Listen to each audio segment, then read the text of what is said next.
All right. Good afternoon or good morning, everybody, and welcome to the PetroTeach webinar on assisted steam assisted gravity drainage and solvent assisted gravity drainage design and analysis. I am Shahrampur Mohammadi and represent PetroTeach for today, and run today's webinar as the facilitator. As you already heard from the organizer, you are entering as the only listening mode and automatically muted. Before we proceed the event, please let's check if you receive my voice. There is a window in front of your platform, and by clicking on the arrow, you will see the full window version with the chat box. Please write any word you like, hi, hello, that we make sure that we are basically establishing the communication and you can hear my voice.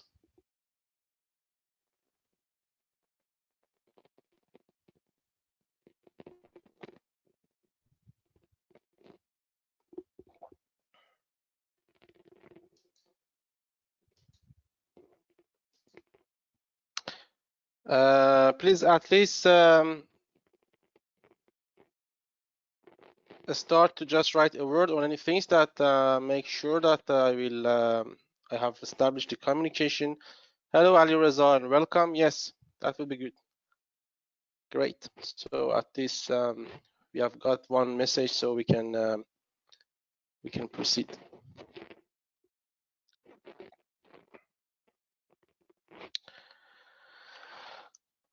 All right. So the agenda of the event begins with brief introduction to PetroTeach, and then we will introduce our distinguished instructor, Dr. Mazda Irani, followed by webinar lecture, which will last for 45 to 60 minutes. Then we will have a short introduction to the course on SAGD and Solvent-SAGD design and analysis. At the end, we will have time for Q&A for 15 to 20 minutes. So PetroTeach is a global provider of high-quality training solutions to the oil and gas industry. We are providing at the moment more than 150 training courses by up to 50 distinguished instructors with a high track record from both academia and industry. Our training staff includes online, public, and in-house courses. Due to the COVID-19 pandemic, PetroTeach is mainly focused on distance learning. For more information, please visit our website www.petro-teach.com and download our course catalog and training program for 2021, which is available. And also, you may also would like to follow us in social media, and do not forget to watch our already recorded videos for webinars on the PetroTeach YouTube channel. Today, webinar is a part of 20 webinar series that we'll be offering during this year. For the September months, we successfully delivered 6 webinars, starting by Nightmare of Hydrate Blockage, Petrophysics, Seismic Reservoir Characterization, Hydraulic Fracturing, 3D Printing, the Future of Geology, and we ended the month with the last webinar on Elements of Fiscal Regimes and Impact on E&P Economics and Tech Statistics. On October, we had already 3 webinars. For this month, started with Casing and Cementing by Mr. Jerry Rusnak, and also Classic Measurement versus Image Processing by Professor Reza Azin. Recently, we had a very interesting talk by Professor Maria Muti on advanced analysis of carbonate system. Today, we have SAGD and Solvent-SAGD design analysis by Dr. Irani. We will continue our program for the November and have a plan for the delivering 6 interesting topics, starting by borehole image applications, 2 interesting talks on artificial intelligence and machine learning on petroleum engineering and practice of geomodeling will be delivered by Professor Shahab Magek and David Garner. We will have also interesting on well integrity and management and plug and abandon of wells by Mr. Fayez Makkar and Dr. Khalife. Also, we will have a very interesting topic by Professor Hassanizadeh on capillarity in pulse media. In December, there will be the last month for this year, which will include 4 webinars, starting again by Professor Izzat Haydari on fundamentals of carbonate reservoirs, the role of geomodeling in multidisciplinary, again by Mr. Garner, and petroleum investment analysis by Dr. Jafarizadeh. Last but not least, PetroTeach will deliver a very interesting topic on carbonate capture, utilization, and storage, which these days capture a lot of interest and is a hot topic among the industry, especially in the climate change. And a lot of research also in Norway and abroad by Dr. Franek Hassiv. Please share us this information with your colleague and your friends if you think these webinars will be interesting for them. Also, those ones you have missed the events, you will have the chance to watch them in our video or in the YouTube channels, so they will be recorded. Okay, we are very happy and welcome that Dr. Irani is with us today and accepted our invitation. As you see, Dr. Irani is a PetroTeach distinguished instructor. He got his PhD in petroleum engineering from University of Calgary in 2017 and geomechanics from the University of Alberta in 2012. He has a very remarkable and outstanding achievement in terms of education and has 3 master's degrees in petroleum, geotechnical, and structural engineering, and well done. Dr. Irani is the director of Asha Energy Ltd. He is currently engaged in the design and optimization of steam assisted gravity drainage, SAGD, and proper near well modeling for SAGD wells. One of his main tasks is to help and develop a software that can help operators run their SAGD wells at optimum subcool, manage the hotspots, and modify the flow controlling device design in the heterogeneous reservoirs. He was previously employed in technical and supervisory roles with different companies like Kenowas Energy, Suncor Energy, RPS Energy, and Seafair Technologies. He has published and presented more than 40 technical papers on different aspects of the SAGD. So let's move to the presentation.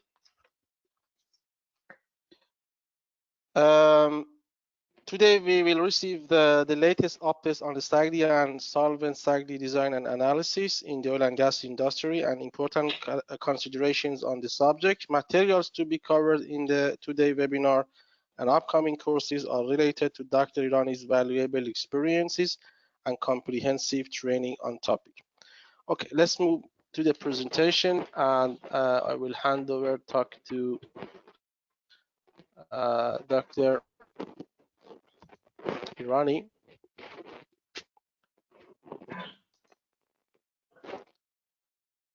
All right.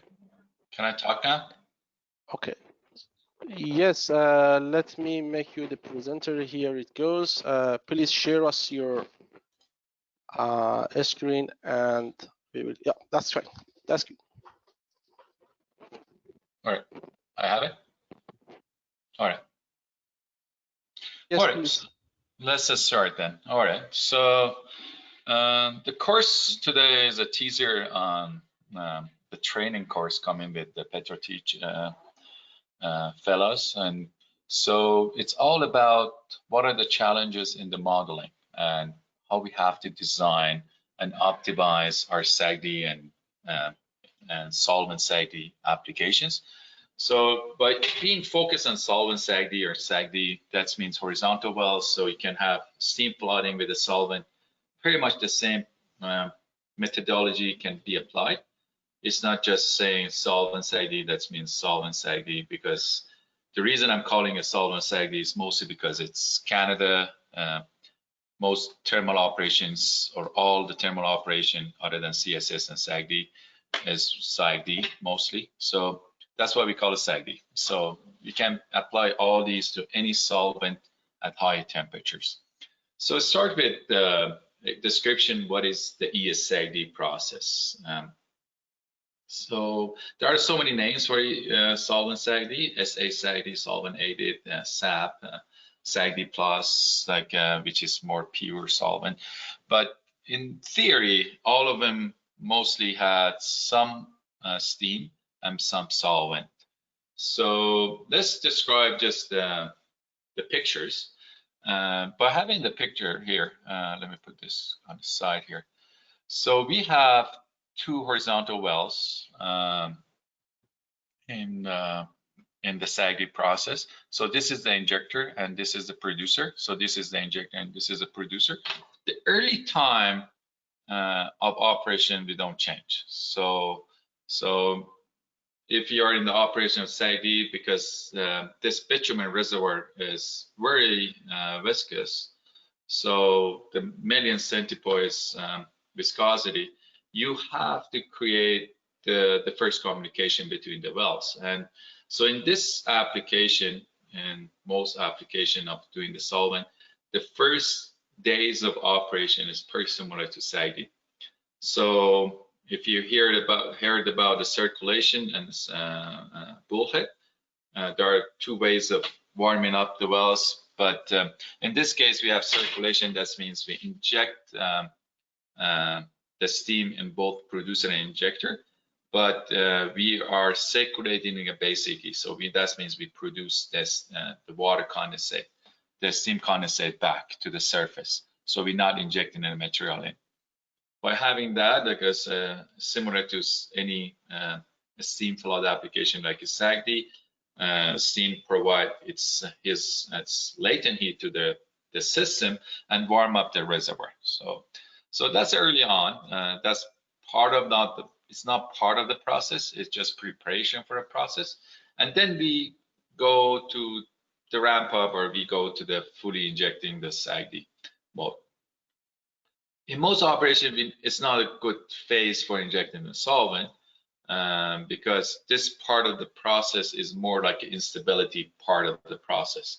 So that means everything is unstable. So we create the kind of a water finger at these areas. So we push the bitumen kind of pushing the steam into the system. Like we think we injecting the steam, we inject the steam, but because of the cold system, we have a lot of water fingers going on in this thing, which is very thick.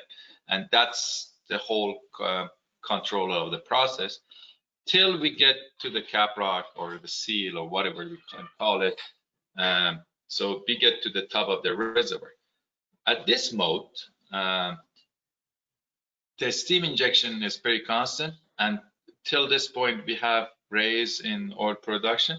But from this point on, we go in real Butler type, or that's what they call it, but we go in the more SAGD process type. All right.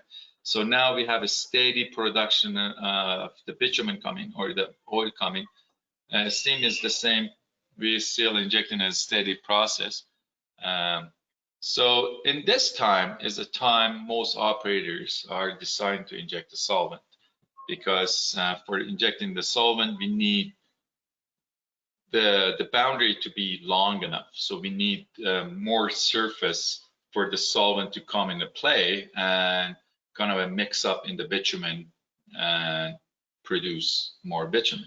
So then we start injection. So, and all this stuff that people talking about solvent is all about acceleration of the oil rate. So that's why we see it here, and reduction in the steam. So both things happen with the solvent application, and it has to happen because solvent is much more expensive than the steam. So then the economics come into play is how much steam you're reducing and how much acceleration you get from this point on. And at the end, because we have a huge chamber, we stop injection the solvent, because solvent, you have to make it enough in the chamber to be reactive. Once you have a big chambers, no one wants to inject solvent into the system, because once you have a big chamber, it needs a lot of solvent to create enough saturation in the chamber that can react with the reservoir. So this is just the intro. And then I just kind of a teasering like what are the challenges are, and kind of it's not about describing what are the processes is, and the whole picture of what's going on. It's more about what are the main challenges, how the people handling it, how is the right way of analyzing those challenges. So let's start with the ENSOLVE process. And so ENSOLVE process is the solvent process.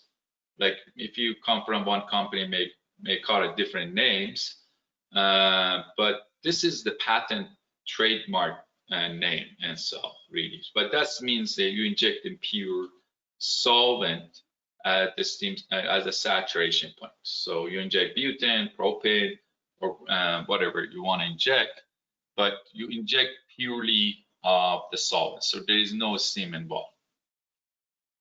So previous name was Vapex. So Vapex was kind of patented with Butler and his colleagues, and ENSOLVE is the hot version of the Vapex. And I'm kind of talking about what happens on the Vapex time, because in 2003, the people start applying the Vapex, because that time was the time of the SAGD came into play. A lot of companies like Synovus in that time, Petro-Canada in that time start having their assets running with the SAGD process. So they did have the few Vapexing. But what happens, Butler and his colleagues was running the Vapex inside the lab at the 20 Celsius, for example, like a room temperature type, and it works perfectly. And it was kind of economics worked okay, anything works okay. But once they go into the field and they start applying it, it didn't work out. And hydrates plug the well bores from injection into the reservoirs. And really what happens in the field to the room was the temperature change from 20 to 5. And it just have the hydrate plug, hydrate zone calculation for the propane here. And you see, so the pink part is the part you don't want to be at. And this is the axis, x-axis is a temperature, and this is a pressure thing. So similar to any equation of state modeling, hydrate modeling also is a function of pressure and temperature, all right? So this is not part of the discussion of the, but it's part of how we should see it in the design in the field, all right? So we don't want to be any parts in this pink zone. And the thing is, if you have extra methane, this boundary is shrinking, all right? Boundary expanding or shrinking. So if you have more methane, like system is expanding, so you have more hydrate potential to happen. So in the Vapex, it was around the reservoir temperature in most these at Tabasco or Canadian reservoirs around 5 Celsius. So if you be at the 5 and you inject at what you inject, you kind of on the boundary and you become the hydrate creation. The same story happens for butane, but you need colder reservoirs to happen. But most vapors initially start with propane and they're plugged. And even if you want to do butane at the 5, if you have to inject higher rates, then you have the hydrate creation. So ENSOLVE really trying to initial idea of heating up the solvent was to create the heated Vapex. That's what they call it initially. And the ENSOLVE is a different pattern of this type of heated Vapex, but and there is a best pilot that's been operating at Tabasco. It's an acronym.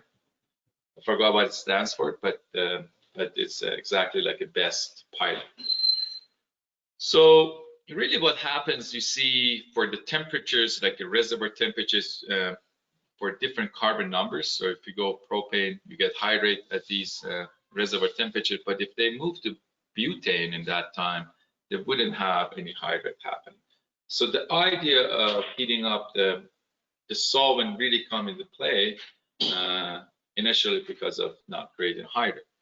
But temperature also have other impacts. So this is another graph talking about the methane effect. So if you have methane coming, then you have a bigger hydrate zone, and then you have more challenges. So that's part of the process have to be taken into account, because even whatever you do, you may at some points ends up to the cold temperatures in the system, and you don't want to have hydrate creation inside the reservoir.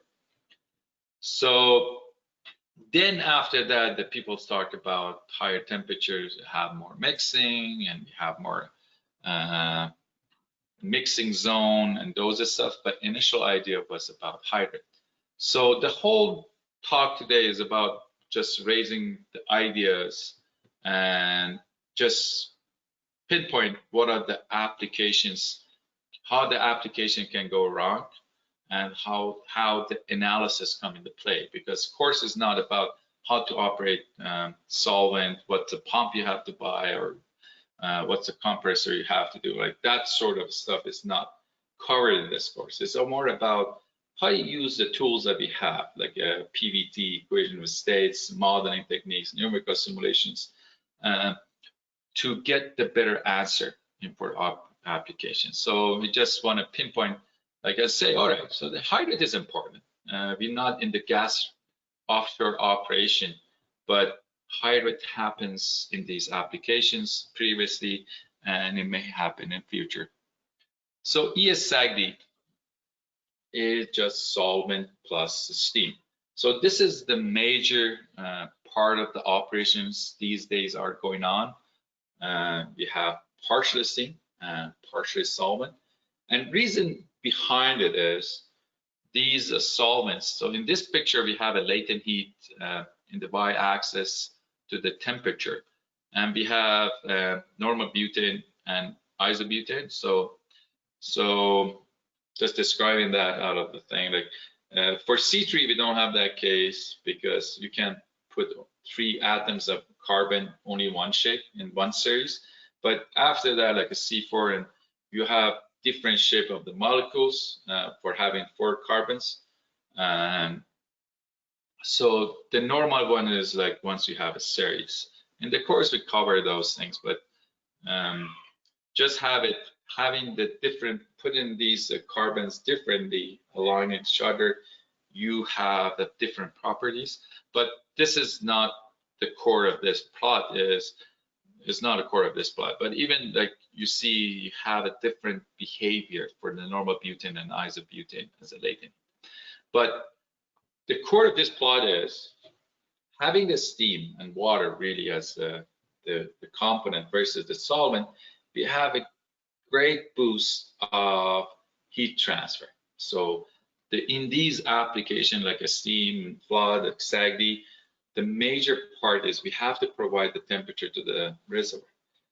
But that's what does through the latent heat in these materials. So latent heat is the amount of energy that you require for flashing 1 kilogram or 1 mole. Here is based on the mole, but mostly represented in the kilogram of that pure component to convert it to the vapor phase. So we see a huge entropy difference. So if you go with like ENSOLV, like a different application, like a SAGD plus, sometimes call it, or Vapex, heated Vapex stuff, we only have this much temperature available.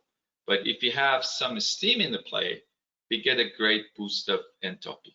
So that's what people really looking for, application of having the steam plus the solvent, because they want to get the boost of the heat transfer that we have through the steam, and added solvent. That solvent reduce viscosity once dissolved into the bitumen. So and the other simple part of the doing the SAGD is you have to have part of the package is different, but you have the same wells coming, but the only facility in the surface is kind of a different because solvent is expensive. So in this shape, we have SDRP application, or SDP they call it. This is just the pattern with Synovus. This is similar to the ES-SAGD or SA-SAGD. The only thing is the amount of solvent you put in the ground is different. But the other facility, that part of a facility is changing. That's what's make it fascinating for a lot of operators is you're not changing the whole picture of the operation. You have the same boilers, you have the same wells, liners would not convert to something else. Like the whole package would be similar. The only time you have to think about how the competitions have to be different is the time you have a flow control devices, which is not the topic of this course. So now talking about steam solvent, we have to talk about how the PVT works in these applications. Once we have two components, we are talking about the binary PVT application. And the problem with combination of the steam and solvent is it becomes more complex than the simple binary applications.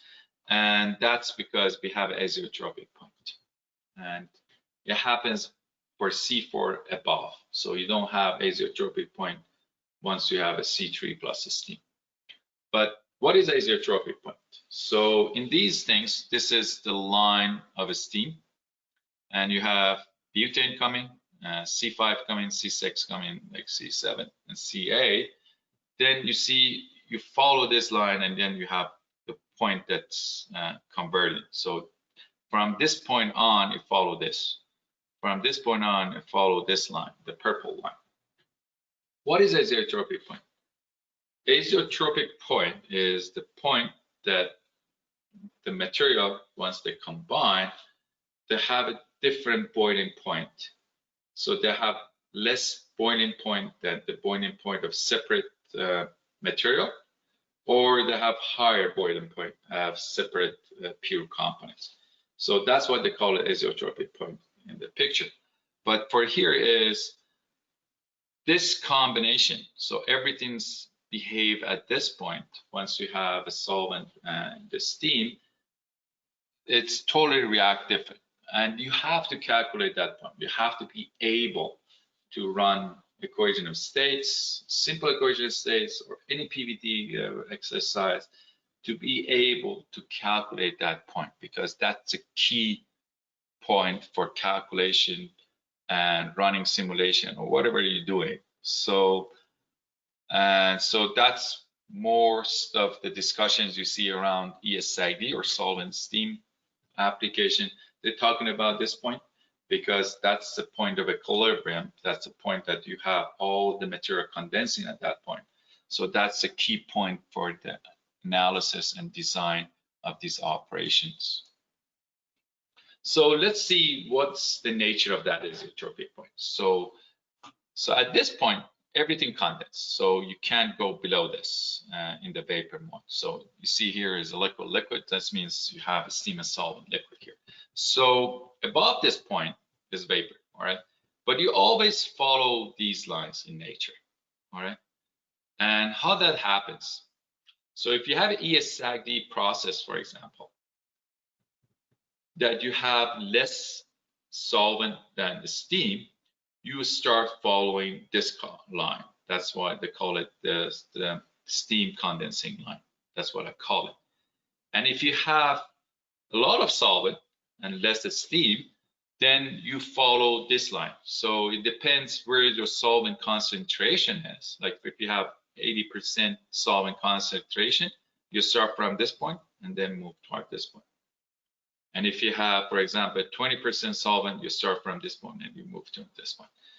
So the importance of that is, like, once you want to analyze the flashing inside the wellbore, inside the steam chamber, how the condensation happening, the amount of solvent that you have provided plus the steam. that becomes a player.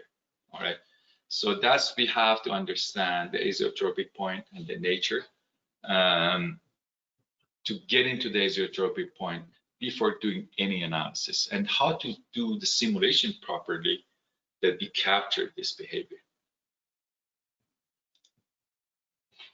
So even if you do everything right, so this is an example of CMGS stars. Once you run the k-value right, you try to calculate the azeotropic point and everything properly, but you have a wrong grid size, or you have a grid size limitation in your modeling, then inside the steam chamber from point A, we want to go to the point D, which is inside the reservoir. We're trying to approach to the interface to the point B.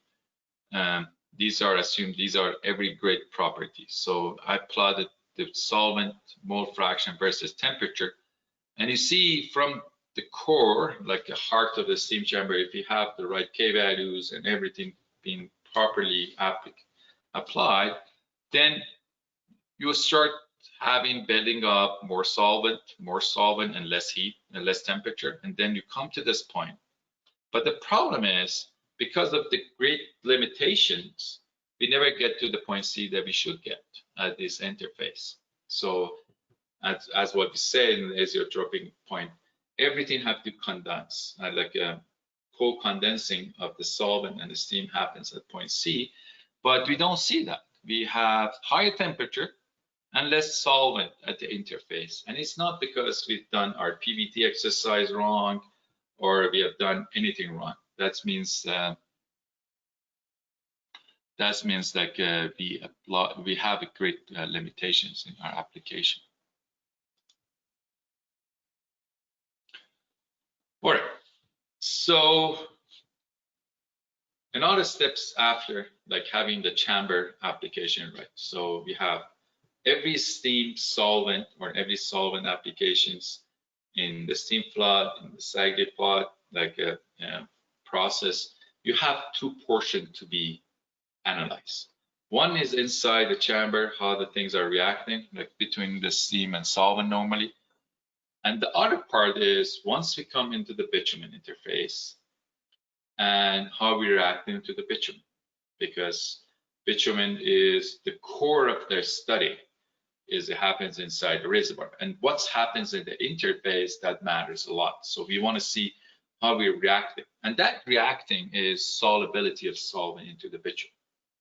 I assume there is no solubility of water into the bitumen. There are some studies that people talk about it, but assume it's minimal, that we don't want to include it.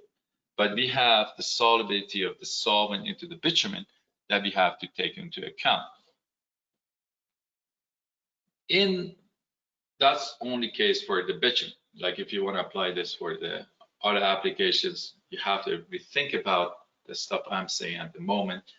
The application is similar, but some of the simplification I'm saying is just for bitumen. So assume we want to understand the bitumen. There is a K-value term. That's what the amount of vapor phase mole fraction of that phase to the amount of liquid fraction of that phase. So Y, they call it normally Y over X.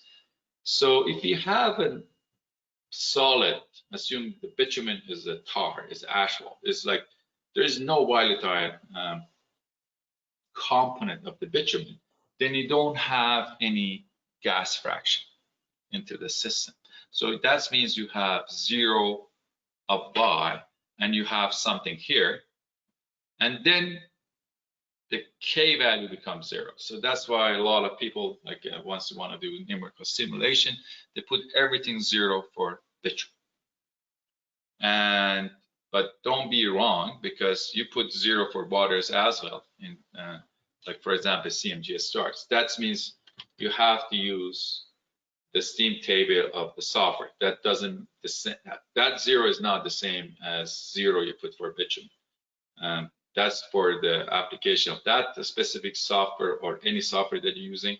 That zero means different for the software. But in the case of the bitumen, that's a real zero. All right, you put zero for bitumen, and that means you don't have any volatility. If you want to increase, if you have some phases that have some volatility, then you can't put 0. But in this case, it's a bitumen and this is 0. And why is that 0? Once we talk about a bitumen, it's a multi-component and it's like crazy amount of components. And we always have that hill shape and we go to the steady mode for sometimes. And the problem is a lot of application nowadays, we have to calculate the amount of fractions based on the carbon numbers. There are a lot of uncertainty going anything after the 30 because these applications, they call it simulated cases. So it's not the true calculation of that mole fraction. But assume this is right, all right? This is assumed it is right and there's a perfect way, and always there are some issues with testing. That's what we should know, like a PVT test is similar to the strength of the rock or like any geomechanics test.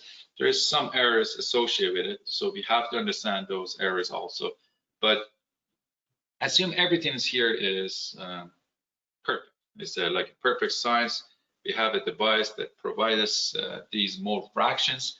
And as you see here, there's a lot of heavy material in these bitumens and very small material. So the amount of C10 in these applications is very small, all right?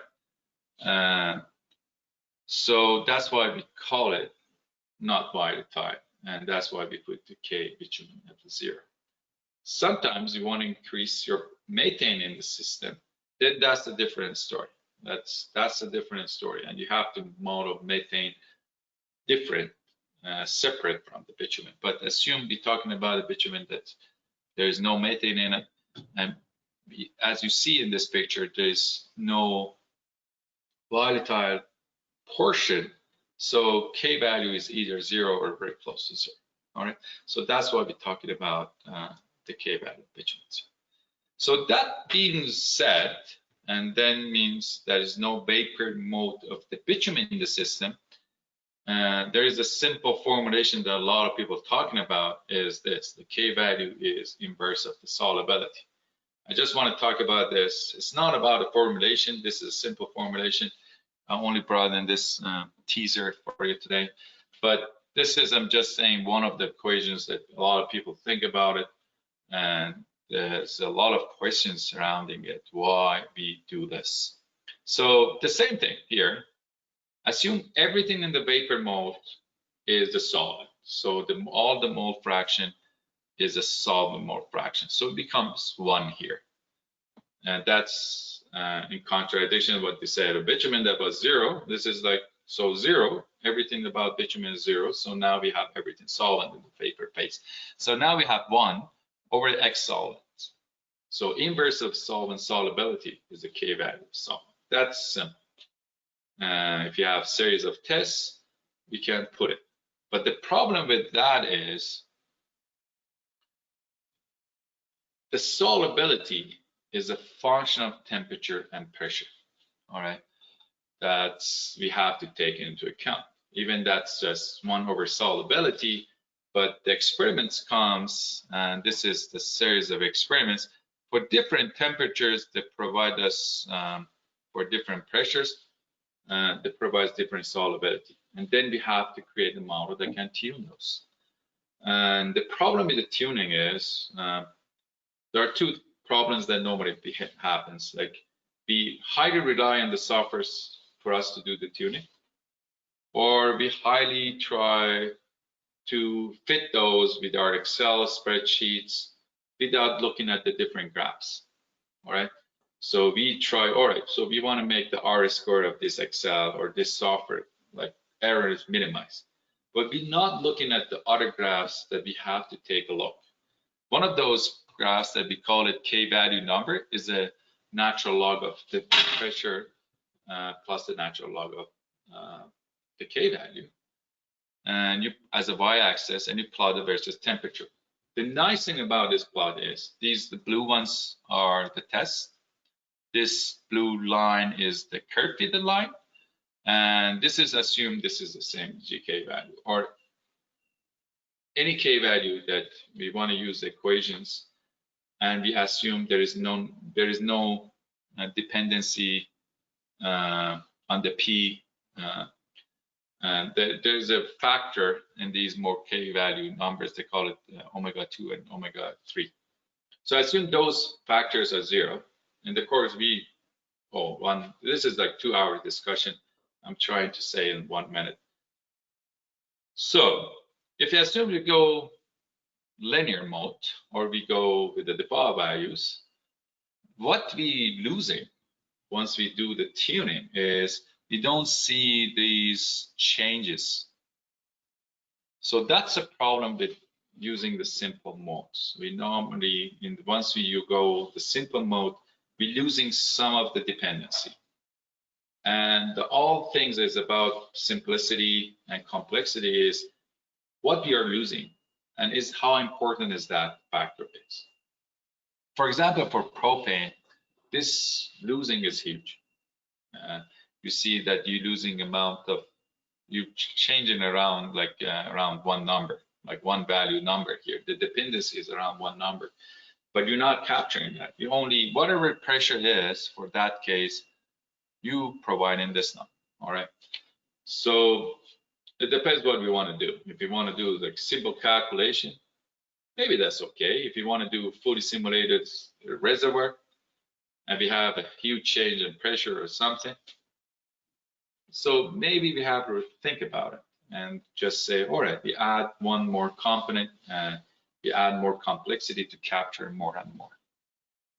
So these are the few plots that you have to use at the time you do any tuning, any modeling, other than the stuff that the softwares or your own spreadsheet R-squared error stuff is. All right, so it's not just looking at something and try to minimize the error and not looking at the other graphs. That's similar to the data mining approach. A lot of people see a lot of talking and they say, all right, so minimize the error regression, but did you use this bar chart, or this spider chart of this dependency of these variables? I know a lot of people like familiar with data mining these days and know what I'm talking about. So in any application, we have to have other graphs to take a look. It's just not what we do, it's just minimizing the error. So this is the result of the thing. You know, this is the graph I'm talking, like once you have a mole fraction solubility. This is the end results, but I'm saying, let's say like, if you want to put all the effort to curve fit these without looking at the other graphs, maybe you minimize the error, but you're losing some of the dependency on some factors, some graphs. So this is the same example for the true material. And this is sometimes we want to use these type of graphs to catch what are the outliers are. So for example, like it's hard to see the outliers here, but it's simpler to see and say, all right, so if we exclude these two, maybe those are true physics. But based on this graph, with this limited test data, if we don't want to curve fit these and want to go the linear mode, we're not losing too much. So this is all this about, just to say, like if you want to go the simple complex model and you see there is not a lot of dependency as what you see on the other aspect, this is beauty. So these are different, like solvent versus the other one. So you see a lot of not dependency and you see, oh man, this is, maybe that's outlier, maybe that's error in the experiment, but maybe it's not, and you have to capture it. But these type of the graphs, extra modeling helps you to understand what you're dealing with, because every experimental tuning, it can be a scale, it can be cohesion of states, is some sort of data mining, data management, data understanding. And you have one of the biggest portion of those is how to find the outliers. And you see in the data mining, they talk about k-means, systems, clustering, and those methods. This is the application for the equation of states for the solvent applications.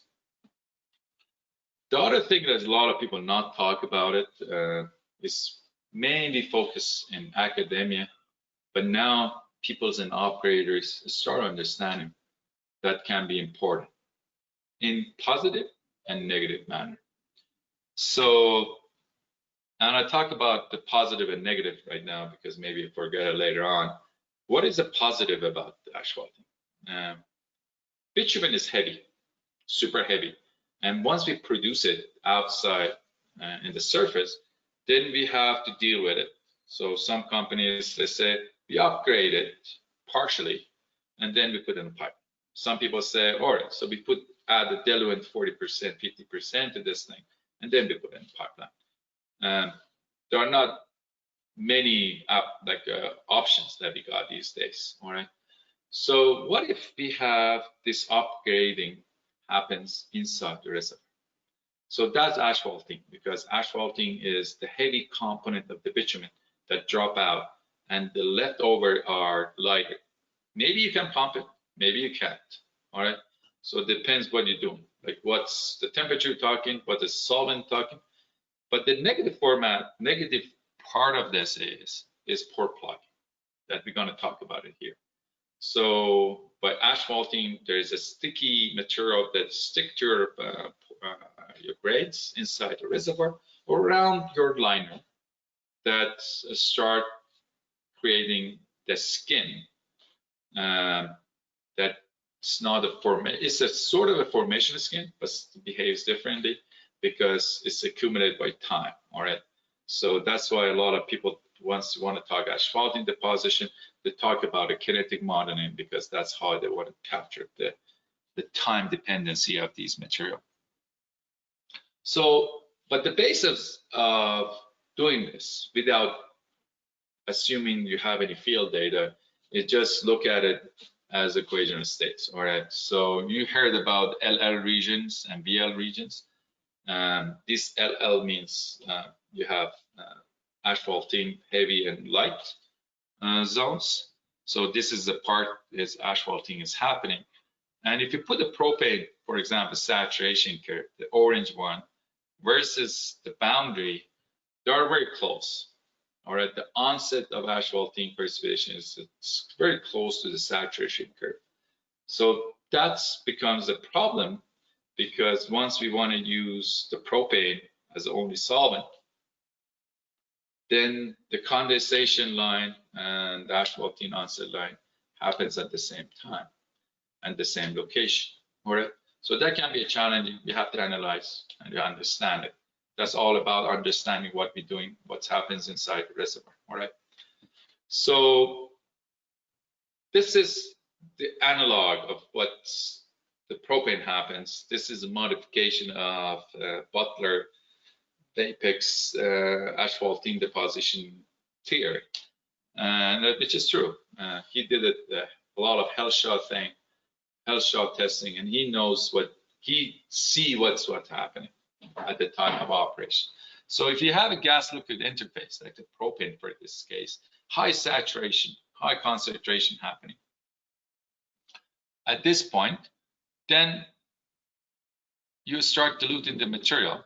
But the time of asphaltene precipitation, if you process, assume this is the interface and you go in this way, happens after the dilution.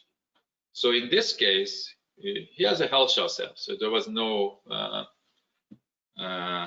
core, like it was no porosity really. Porosity was 1 in that case. But you see all these layers happens after dilution. So that can be good if there is no stop in the operation. So you keep going and you are producing, there is no halt in the operation. And what he shows in his Hele-Shaw test is he showed the layers of the asphaltene precipitation. These are the black ones are, and this is the chamber, and this was the production. So this is like the true clean part, and this is the partially produced ones. And really, in this case, you see layers because he changed the pressure. Like he wanted to pulse it in this Vapex test and see what's happening. And by pulsing it, you see these layers. So that's what happens in the true life because we always have pulses in operation. All right. So that can be challenging. And the other problem is once you're using butane and propane, or maybe sometimes painting, the asphaltene is not sticky enough to stay there as like a rock, and it's moving. And that's what the N-Sol people show. That's what a lot of other people that operate this see. They see the asphaltenes coming towards their well. They start producing some of those asphaltenes. And what the other parts of the modeling, also we have to consider it. We do a lot of mixture viscosity matching, and we normally go like a pseudo viscosity theory that is common. But the problem is, once you have a asphaltene precipitation, you have a heavy phase and light phase, and you're not following this line. All right, so if you do modeling as a matter of viscosity modeling in your solvent application, then you have to think about what you're doing once you have asphaltene precipitation. So there are two issues with it, which is time dependency of your material coming towards the well, and there is viscosity that you have to model as a person who do the modeling. So I think I'm running out of time, so let's do diffusion dispersion as the last one. So in this diffusion dispersion, why is that important? Because in reality, the mixing of this solvent into the bitumen are partially diffusion, partially capillary mixing. There's zones that you kind of behave different. But most softwares, like you don't have a lot of capability of doing these different phases. You highly have to depend on diffusion, or once you highly relies on solubility and the grids, you talking about a capillary mixing. But in reality, you have, assume you have a pure solvent. Assume this is like a Vapex or N-Sol or SAGD Plus, for example. And you have a capillary mixing. So capillary mixing happens once you have mixing the material without following any diffusion story.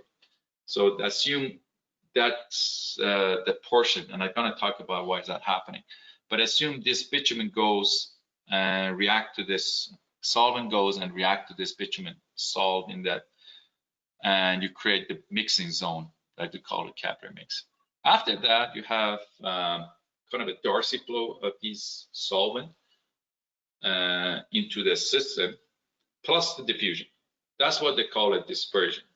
And really softwares like the ones we have at the moment, whatever we modeling the dispersion.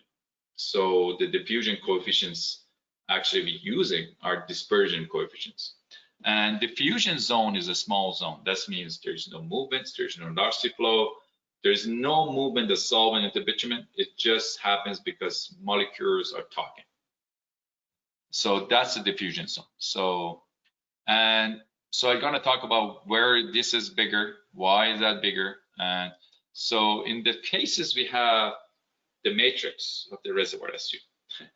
I'm talking like a shale gas guy, but assume bitumen is you have a streaks of water, like with the mobility, and there's a sticky zones, like exactly like a shale oil. You have like a fracture environment, and you have a matrix.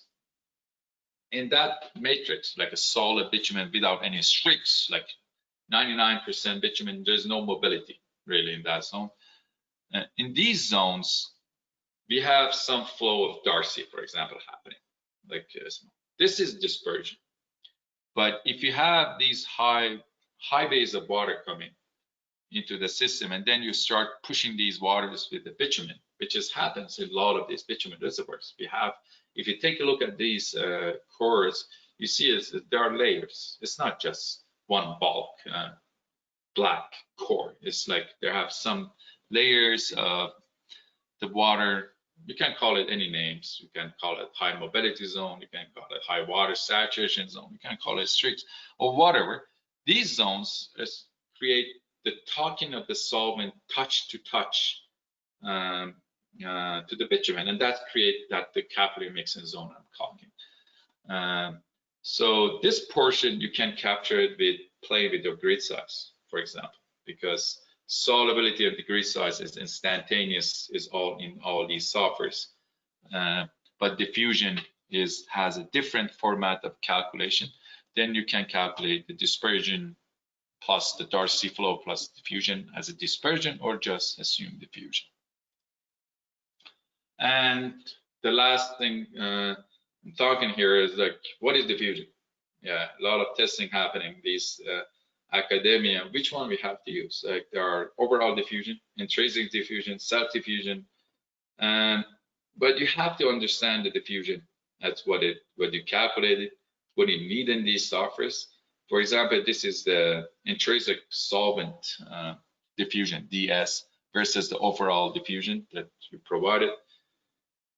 And the problem with these type of calculation is everything was solvent dependent. So diffusion, the problem with diffusion is highly solvent dependent. Most of the times it increases, but it's this hill shape for like some of the materials. It comes lower values at here, but most of these hip zones moving to this way.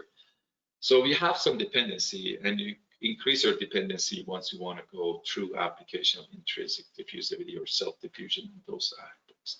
So, but the core of this is diffusion is not just matching parameter for it. It's a true nature.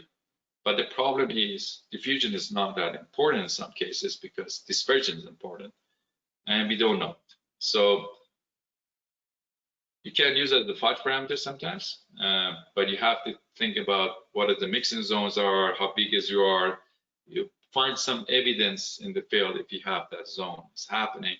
If you consider the big grades, for example, and you want to add dispersion to this story and put like big diffusion values, then you counting for something twice, like for example. That's the whole picture of the modeling is. And still now we have some limitations of these softwares that we have to deal with. All right, so we have to deal with it. And this course is about how to deal with these parameters. If you want to use a analytical model or you want to use simulation model, all those, you have to see how the boundaries of the modelings are. And that was my last slide. So the course is 2-day course, a lot of spreadsheet examples to understand some of the concepts. And then that's it. So one day is fully associated with the SAGD, and the next day is fully associated with the Solvent-SAGD and how the modeling techniques are. By saying that, I'm done, Sharon. Oh, thank you. All right. Thank you very much, Dr. Irani, for sharing this valuable knowledge with us, and excellent presentation and lecture. So we have now time for any question that audiences they have. So, please write your question in the chat box in front of you. There is an arrow. You just click on that and you can write your question that Dr. Irani will be able to answer your questions.